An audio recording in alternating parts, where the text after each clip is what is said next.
Assalamualaikum warahmatullahi wabarakatuh. Pada seri ke-10 ini saya akan menjelaskan tentang proses plasentasi, tali pusat, dan air ketuban yang merupakan bagian dari keseluruhan dari proses kehamilan. Ya, ini merupakan seri terakhir dari rangkaian seri di proses kehamilan. Untuk tujuan pembelajaran yaitu setelah membahas topik ini, mahasiswa nanti dapat menjelaskan tentang proses proses pembentukan plasenta, air ketuban, dan juga tali pusat ya. Ini beberapa referensi yang bisa Anda gunakan ya. Kemudian ini untuk outline presentasi ya, kita sudah sampai di sini. Jadi nanti akan sekaligus saya bahas terkait dengan plasenta, tali pusat, dan air ketuban. Kita bahas dulu yang pertama yaitu tentang plasentasi atau proses pembentukan plasenta. Ya, jadi kalau di pertemuan di video yang sebelumnya, seri ke-9, saya sudah menjelaskan tentang trofoblast ya, di proses implantasi. Jadi ini masih terkait. Jadi setelah trofoblast itu, jadi setelah blastosis itu implantasi, maka pada saat itulah sekaligus dimulai untuk proses pembentukan plasenta atau plasentasi ya.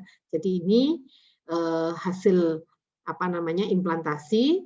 Baik, ini sudah semakin berkembang ya, trofoblastnya ini juga semakin berkembang, sitotrofin sinsisiotrophoblast ya, ini sudah semakin menembus ke maternal atau arteri ibu ya, jadi arteri desidua di ibu atau maternal decidual arteries. Jadi plasentasi ini merupakan kontak fisik antara ibu dan janin ya untuk transfer nutrisi dan hormon serta pembuangan produk hasil metabolisme janin. Nah, semuanya kan dikeluarkan prosesnya melalui plasenta. Kemudian ini ya sudah jadi setelah proses implantasi atau nidasi, bagian trofoblast ini akan menyerbu masuk ke dalam desidua untuk menghancurkan jaringan yang ada di sekitarnya. Nah, jaringan yang dihancurkan itu fungsinya adalah untuk memberikan makan atau sebagai makan ya. Ini. Jadi menjadi bahan makanan ya bagi sel telur, kemudian makanan diambil dari darah ibu yaitu dari arteri ini ya, maternal decidua. Sel-sel trofoblast yang menyerbu di bagian desidua itu selanjutnya akan menjadi batang-batang yang masing-masing akan bercabang, di mana cabang-cabangnya itu nanti akan menjadi fili. Fili itu jonjot ya, jonjot atau yang kita kenal sebagai fili corialis. Nah, di mana fili corialis? Kalau Anda amati ini di gambar ini ya, ini adalah bagian dari fili corialis. Kalau diperbesar ini, jadi nampak seperti kayak akar gitu ya. Nah, fili-fili ini berisi arteri ya dan juga vena yang nantinya akan melakukan proses pertukaran zat oksigen ya dan juga untuk mengeluarkan sisa metabolisme dari janin ke ibu dan mengantarkan oksigen dari ibu ke janin itu melalui sini ya. Nah, ini berhubungannya ini nanti dengan arteri spiralis dari bagian uterus ya di endometrium ini. Nah, ini adalah lapisan ruang ya, ruang intervilus ya, ini berisi darah. Kemudian ini adalah bagian dari sinsisiotrophoblast. Kemudian ini adalah vena ya, vena umbilicalis. Nah, ini nanti akan bertemu. Jadi fili-filinya ini banyak sekali ya. Nah, ini awalnya semuanya adalah dari trophoblast tadi. Baik. Ini perkembangan plasenta ya dari fertilisasi sampai aterem. Nah, ini kalau kita lihat, ini kan blastosis ya, jelas ya. Jadi minggu ke-0 sampai minggu ke-13, ini masih rendah oksigen.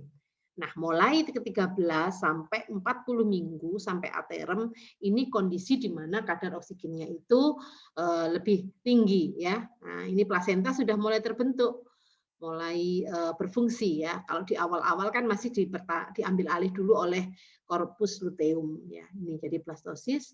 Kemudian ini mulai awal pembentukan ya, pembentukan embrio janin. Nah, ini proses pembentukan plasentanya tadi.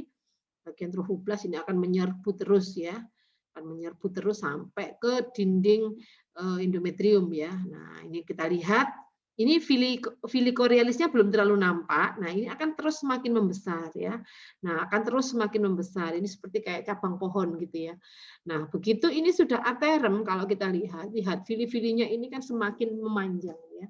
Nah, ini penting sekali karena apa? Karena kalau ini tidak masuk ya secara baik, maka ini akan timbul beberapa penyakit-penyakit ya, misalnya atau komplikasi misalnya preeklamsi, yaitu salah satunya adalah kegagalan dari invasi Trophoblast ini. Baik. Nah, ini juga sama ya, ini gambaran dari plasenta, irisan ya melintang dari plasenta. Ini kalau kita amati dulu yang gambar pertama ini ya, ini adalah jadi plasenta itu bagiannya ada dua ya, jadi bagian dari ibu dan bagian dari janin. Nah, kalau dari ibu sendiri ini adalah bagian yang berisi ini ya, terdiri dari arteri, kemudian vena, vena endometrium ya. Kemudian yang bagian dari janin itu adalah daerah ini, korion ya, atau fetal portion of placenta. Jadi bagian korion inilah yang berisi fili-fili chorioalis tadi. Makanya dikenal fili chorioalis ya dari asal kata korion.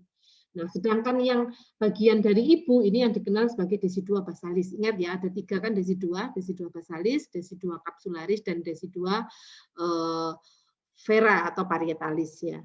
Nah, ini yang basalis yang berhubungan langsung dengan plasenta. Kemudian ini ada banyak pembuluh darah ya dari janin, ini pembuluh darah ibu. Nah, akan mengalirkan darah yang kayak oksigen dari ibu ke janin, sedangkan dari janin ini hasil metabolisme akan dibuang kembali ke ibu. Terus seperti itu ya. Nah, ini tadi fili-fili. Oke. Ya, ini myometrium, ini fili-fili chorioalis, lihat ya kayak akar-akar gitu ya. Nah, tapi ini bukan akar sih, ini adalah kumpulan pembuluh darah tadi. Kemudian kalau ini adalah model ya yang menampakkan pembuluh darah dari tali pusat. Ini adalah arteri, ini vena, maaf yang merah itu vena, vena umbilicalis, yang biru itu adalah arteri umbilicalis. Jadi kebalikannya. Kalau pada model, kalau Anda belajar anatomi itu kan yang biru itu adalah vena ya, yang merah itu adalah arteri. Tapi khusus janin ini dibalik. Nah, khusus janin ini yang berwarna biru itu adalah arteri, ada dua, sedangkan yang merah itu adalah vena, di mana vena ini akan mengalirkan darah, oksigen, dan nutrisi serta hormon itu menuju ke janin, menuju ke ini ya, fetusnya ya. Sedangkan yang khas dari fetus atau dari janin tadi kan harus dikembalikan ke ibu. Nah, itu akan melalui arteri umbilicalis ini ada dua. Jadi sisa metabolisme ya karbon dioksida itu akan dikembalikan ke ibu. Terus berputar seperti itu. Ya. Nah, makanya di sini kalau kita lihat warnanya kan jadi antara percampuran antara biru dan merah ya. Nah, ini proses pertukaran darah dari ibu ke janin seperti itu ya. Baik, ini pembahasan tentang pembentukan plasenta akan saya lanjutkan di video berikutnya. Terima kasih.